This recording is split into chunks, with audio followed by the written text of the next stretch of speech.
we are starting a new segment called Everyday People, where we're going to be touching on 3 segments of people's lives: love, career / money, and then life in between. We have Allie. What's your name, age, occupation, 3 interesting facts about you? My name is Allie Jung. I'm 28 years old. I'm a sales enablement specialist at a software company in Toronto. And 3 interesting facts about me. 1 is I put ketchup on everything possible. 2, I'm absolutely obsessed with English bulldogs and will ever only own English bulldog. And I don't watch Disney movies, especially Marvel, but all the rest is like bleh, no Disney. We're going to talk about love and we're going to go pretty deep in, okay? Okay. Tell us about your current relationship status. I am currently single, newly single. And how has that been? It's been, for the most part, really good, but there are tons of ups and downs, as you would expect from a breakup. The good days, I'm really excited about my future and what lies ahead and what my future partner could be, but the bad days is I flip-flop and then feel like, oh, shoot, like maybe I should just settle and this is the best I could do. Do you believe in people having soulmates or the one? Yeah, I do. I think there's one person that you choose to want to put all your effort into and like grow old with. I think you choose your soulmate though. I don't think it's like a destiny fate thing. I think you choose who that is. So then, do you believe that someone could miss out on someone? Miss out. Like one that got away? Yeah, I think that exists. I think, yeah, you can definitely miss out on a person, but I think you can also recreate something similar. Like, I think you have the power to write your own story, and you probably would have had like a really beautiful love story with that person, but you can probably recreate something not as good, but it'll work. Interesting. What has been the peak of your relationship and love life, and then the pit of your relationship love life?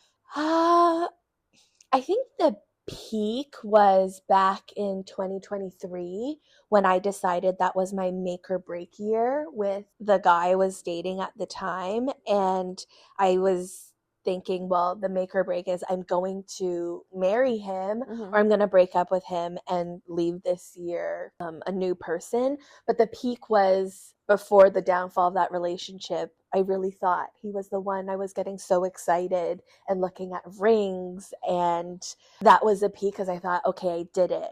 This check. I found my guy. This is my future. And the pit was the recent relationship where I found out that the guy I was dating lied to me about his age. Like, I've never had that happen. I've never been so misled. Why do you think that happened? That he lied about his age? Yeah, that he lied about his age to you specifically. Or did he lie to everyone? I think he lied to me specifically because I think people are really like attracted to this energy and this positivity that I bring, and so they so desperately want it to work out and want to keep me around. I feel that a lot.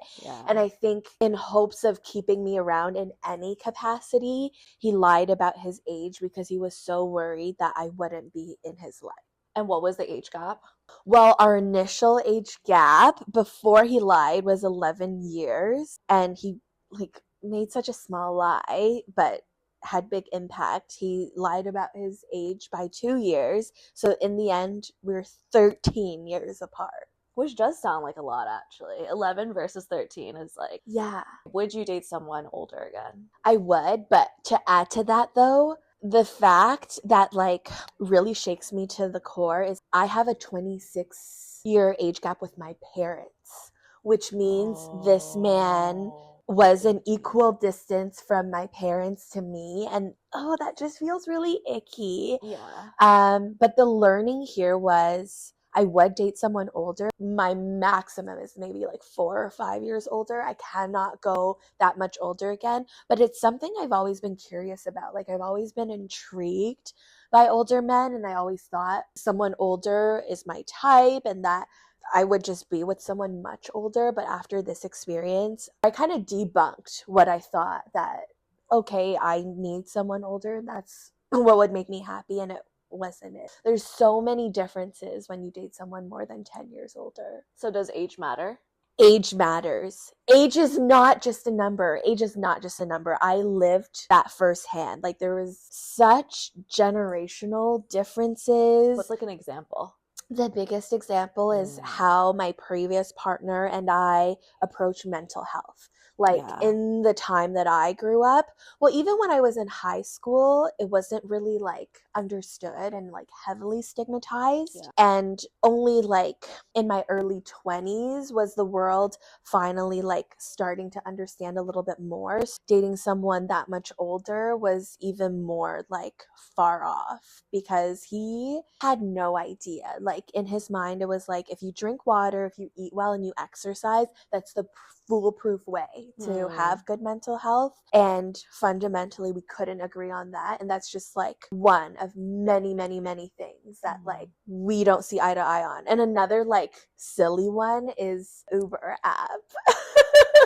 Like, we're so different that Uber is my default for everything. Uber Eats, that's like a huge part of my life. And this guy didn't even have the Uber app. Like, by default, he would always be like, why don't you just taxi? And I'm like, get with the times. It's 2025. I don't even know how to like do that on like a normal street. I can do that at the airport, but yeah, like, do you still do the it also feels like rude. I don't know why. Okay, interesting. Yeah. So it really does matter, at least to me. What would you say is the difference between your approach dating now versus 5 years ago? 5 years ago, and up until like even a couple weeks ago, I had this really like superficial way of approaching relationships. And I also think it's like the household and the culture and the community where I grew up, where the adults and the example that I was seeing is like, marry someone with a good job. So when I'm on dating apps, the first thing that I look at is their job title. Unfortunately, I also went into relationships thinking about provider mindset, and I just needed someone who can provide financially, and like, what can they do for me and bring to the relationship. And I forgot about all the things that matter, like compatibility, deep conversations. Is this someone that I genuinely even enjoy like having around as company? All of that aside, their job, their financial state, all of that aside, like, do I even want them as a friend? That's my baseline now. I never thought about that before in that way. And I thought, no, I could be like a separate entity from my partner. Like, he doesn't even need to be friends with my friends. He's my partner. But I'm realizing like I need something deeper, and I want my partner to be friends with my friends because my friends are my family. Mediocre surface level conversations don't cut it. That's very true. Okay, I did realize, I have noticed that a lot of my girlfriends are also looking for a provider energy, but they also give a lot of the energy. So I feel like it's justified for them to expect because they are also giving. But I do see some instances where people expect to get everything, but they're not giving anything. I do feel like you sometimes have to put the energy out that you're willing to give and willing to meet them halfway in order to have someone take care of you in different ways. Yeah, I agree. What is your love language? My love language, number one, like, it outranks all the other ones, is gifts. And I know that's like a sensitive one for people. And oftentimes, like, once they hear that, immediately their mind jumps to, you're materialistic. Right. And I think we have to like dig deeper into it, because like, immediately you can think I'm materialistic, but like, if you really knew me from when I was born, that is how I was shown love. Yeah. From my parents, it was like, if you got good grades, if you're a good kid, if you excelled, you get a gift. You get the thing that you asked for. If you really wanted this iPhone, well, bring me back straight A's and you get an iPhone. So love felt really conditional. The reward of love was a gift. And that is ingrained in me. It is like a part of who I am. I can't shake it. I'm trying to incorporate the other love language and realize that like love is spread out across the 5. In my bones though, I can't shake it. Like gifts are so important to me. Honestly, same. And I feel like gifts is also my love language, number one. I don't think it's like way outranked, but it definitely is number one for me. I don't think it's about the size of the gift. Yeah. Like it could be like them going to work and then coming back and picking me up like a $5 grocery store flowers or like chocolate. Yeah. And that means so much more to me than them maybe doing me a favor. Yeah, I agree. It's just like you thought of me, and that gesture means so much in my heart. I really value that gesture. Yeah. I also do think that we don't typically like people helping us if not asked for. Yeah, because we're hyper independent. Yeah. We can do it all, so yeah. I kind of like don't need that. Yeah. And I don't really see like, oh, you went out of your way. It's like, well, I didn't ask you to. Yeah, I could have done it myself. Yeah. Interesting. Fun fact, Allie went viral over her recent relationship story times, but we'll dive into that in the life in between part. Okay, we'll go into career now. Okay, tell us a bit more about your career journey, maybe like a reline moment. Career journey. No one expects to go into sales, but I graduated university and stumbled upon tech sales as a career. I did like a very typical path. I started off in like our industry call it an SDR, which is like a pretty typical junior role. And then the logical next step is you go from an SDR to a BDR. So I did that, and then the next logical next step that most people follow on this path is become an AE, and I did that too, only to find that my true passion lied in teaching. So now, in like the simplest terms, I used to sell and now I teach people how to sell. Do you think you'll stay in this job for a long time? Yeah, I do because if I could, my dream job is to be a school teacher. Like I would want to be a high school teacher, but just like the state of the world and how the education system is like in America and in Canada, it's very like political now. I love teaching, but I don't want to deal with the externals. And I do think I'm going to stay in this job for a very, very long time or always be teaching in some capacity because that's what energizes my heart. I love that. Yeah. One thing we discussed yesterday that I thought was really interesting is Allie does interviews for SDRs. So she interviews SDRs. And throughout this experience, she supposedly can tell immediately pretty much if someone is going to be successful, as in move on to a role of being an AE, or maybe not successful in the role of an SDR, but could be better at other things. What are the 3 traits that you see of a successful SDR? SDR, this definitely differs between like roles within sales, but for SDR specifically, and it's the group that I coach, number 1 is work ethic. Like you have to be so hardworking and you have to put your money where your mouth is. You cannot just tell us you're hardworking. The dials, the effort, it all shows, and that truly translates in this role, especially hard work will often equal results.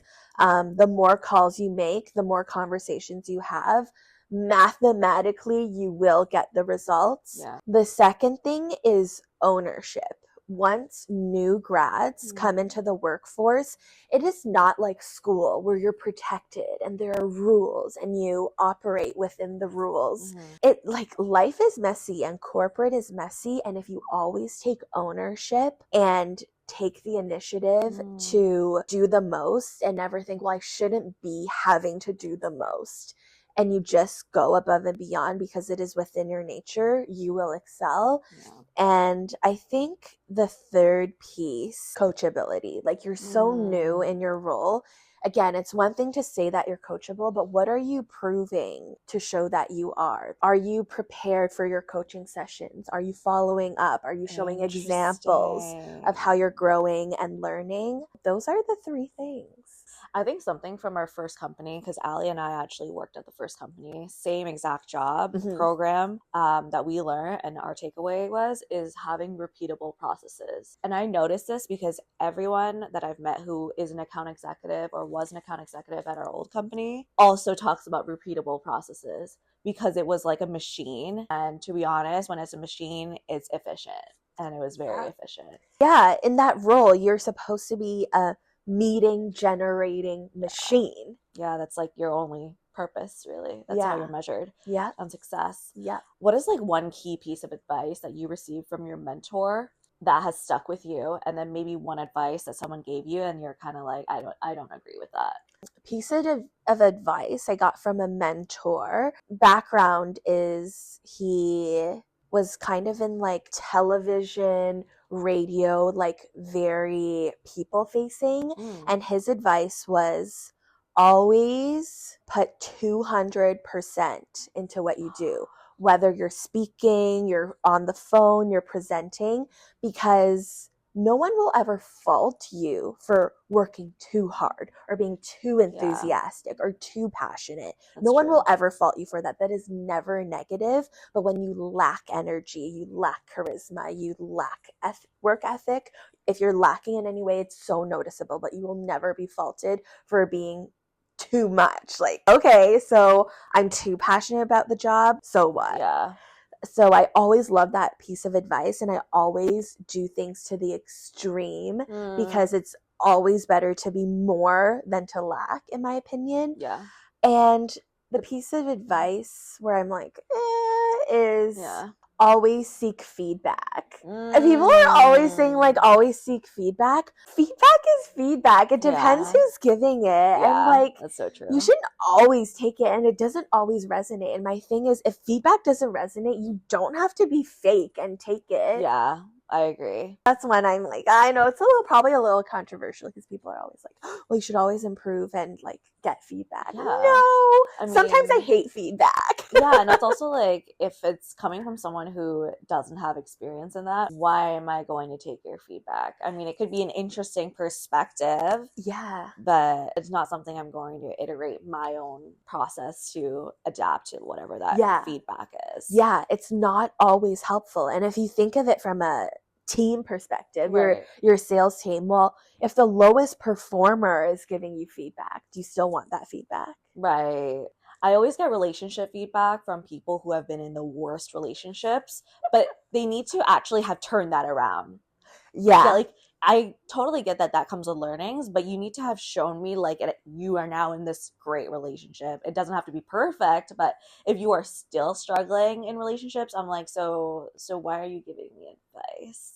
Agreed. You can't take feedback from everyone. Yeah, I agree. You know what's interesting? The piece of advice that stuck with me is very similar to yours. Okay. Where I was talking to a woman, and I am in America on a visa, right? And she actually moved to America and was trying to get a visa and then green card. And she's Asian as well, and a woman. And I was telling her, I was just like, it's so hard to like stand out because hard work is like just never good enough because everyone can try hard, right? Like everyone's interview answer for what's your biggest weakness is like being a perfectionist. Literally. But she was like, why is hard work not good enough? Because if you're working the hardest on the team, then isn't that good enough? And I was like, that's very true. And I think what you say about like working 200%, like going above expectations, everyone will at one point go above expectations, but can you do it consistently? And I think if you do it consistently, then that's when it's impactful, because then you are standing out immediately. Yeah. And I really don't like the why me, why should I mentality in the workplace, because you don't grow with why me, why should I?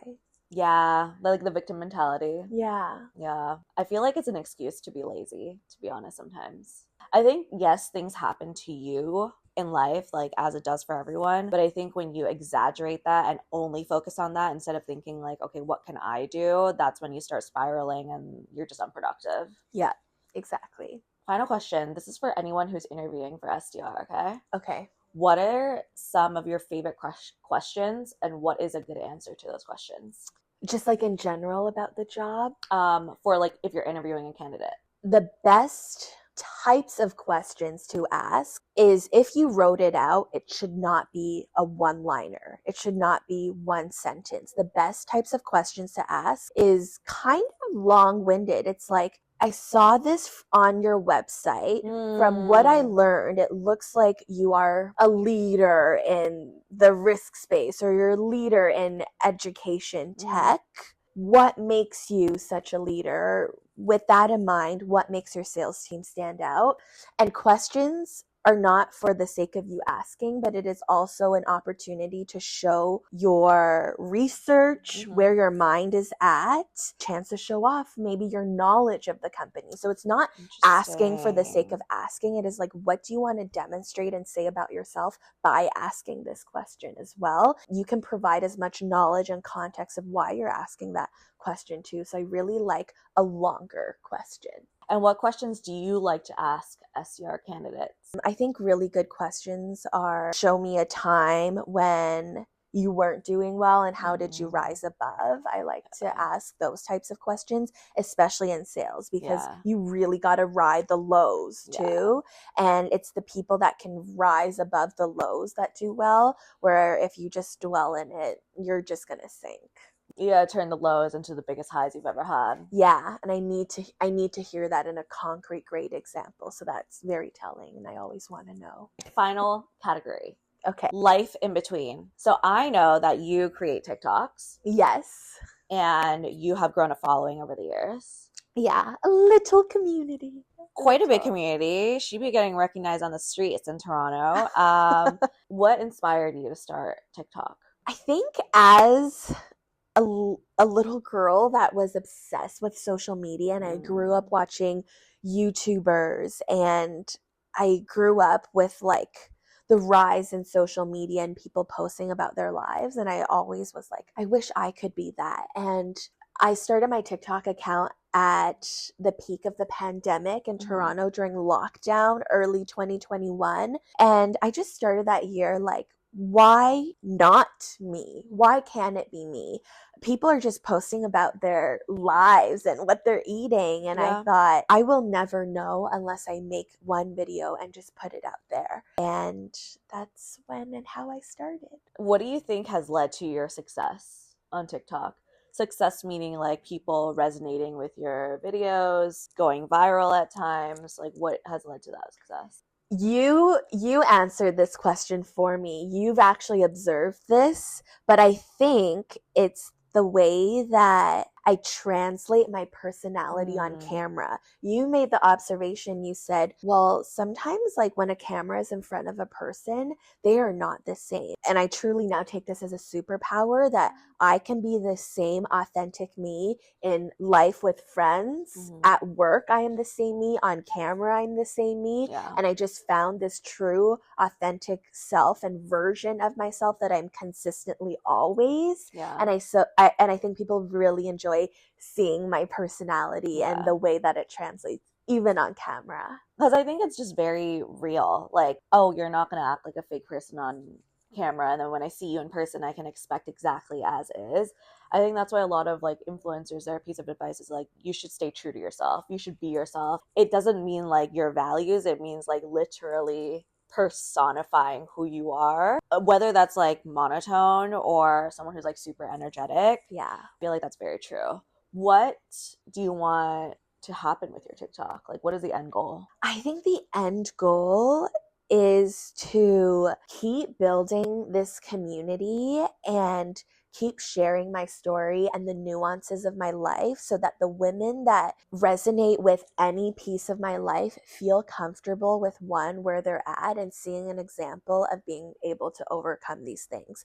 I want girls that are Chinese with difficult mothers to hear my story and see how I've been able to put up boundaries and overcome that over the years. I want to see women aspiring to be tech sales professionals to be able to get into the field, but also maybe feel like it's not for them anymore and pivot because they've seen me pave this path where I have pivoted. I want to see people struggling with mental health to see my good days and my bad days and feel inspired to get out of bed on the bad days and to ride the good days like extra, because those are rare. What do you think is a side of you that you don't show a lot on social media? A side of me that I don't show on social media are the days and the times and periods of my life where I feel paralyzed, where I can't do anything. So I feel like when I can't show up as the best version of myself, then I don't show at all. There are periods where I disappear. Could I vlog that, I can't get out of bed today? Yes. And would that be helpful for my community? Probably. But I like to put the best version of myself out there as well. And maybe I need to work on this because that probably doesn't paint like the most accurate picture of my life. But yeah, I feel uncomfortable being like super vulnerable sometimes. I feel like the bad is hard to show too because you feel bad about it and ashamed about it, which is probably because we don't see enough of it. Yeah. So it's like this never-ending vicious cycle that we're in. Yeah. One very interesting thing, which I kind of alluded to, is you went viral recently. Yeah. Yeah. For your story times about your recent relationship. Yeah.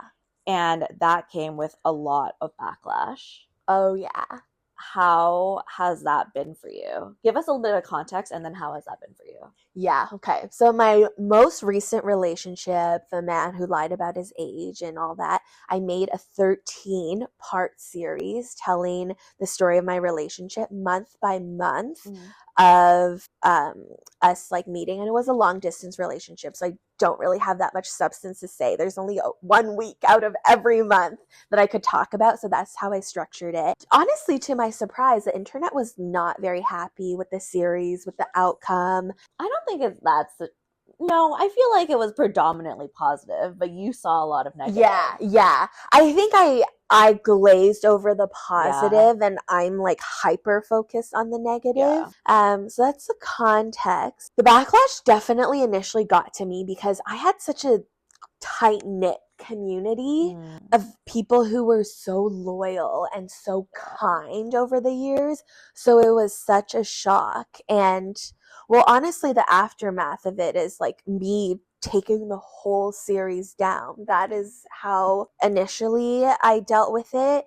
And I'm also dealing with it by just like looking at the facts, because people only saw the way that I told the story, but I know more than what the viewers know. So I just play back my story, my feelings, and the facts. And that helps me get through it because they don't know what they don't know, but I am the one that holds the entire story in every angle that we can look at it. Yeah, that's very true. I feel like the biggest thing I've noticed from my backlash that I've received from any like viral content and also yours most recently, you cannot please everyone. That was really annoying and frustrating because like one person would be like, oh, you shared too many details. The other would be like, oh, you didn't share enough. Yeah. So it's like, what do you want me to do? And then you start just not caring. I think that is like the one thing that social media has taught me that I didn't expect is that I can really start to like not care about what people say because there's so many opinions all the time. Unless you're like text messaging me, I might see it. And even then I probably will dismiss it. Yeah, you can't win. Some people are like, these videos are too long. Some people are like, these videos are too short. Okay. Yeah, feedback. And feedback that we don't welcome. No one asked. Yeah. And it also is not valid. Okay, what is one thing social media taught you that you're surprised about? I think it taught me that I'm more interesting than I had thought. Actually, because I wouldn't ever watch myself because I don't think I'm interesting. And there's a lot of things that I tell myself, but when I present myself to the world, I get perceived in actually a better light than I would perceive myself as. So I'm like pleasantly surprised by the world. Whether it's the haters or the people who love my videos, at the end of the day, you watched all 13 videos in the series, or you watched a 10-minute video of me telling a story time. And so whether you like me or not, still proves that I'm interesting and captivating. What do you think is so captivating about you? I think it's the way that I speak and the way that I tell stories and the true emotion that I give into the stories. Like if it's so exciting, like my hand gestures, my tone, it all changes. And if it's sad, then like my tone is a little bit more sad. You might hear a little crack in my voice. It comes out so authentically and I think that is like, you can't act that. It's so real. Yeah. Okay, love. And you have a date to go on now. And I have a date to go on now. Stay tuned for that. Yeah, update on that probably on her or TikTok live. I can't wait to hear about the date, the Yay, debrief. the debrief. Well, thank you so much for having Of me. course. Okay. Bye. Bye.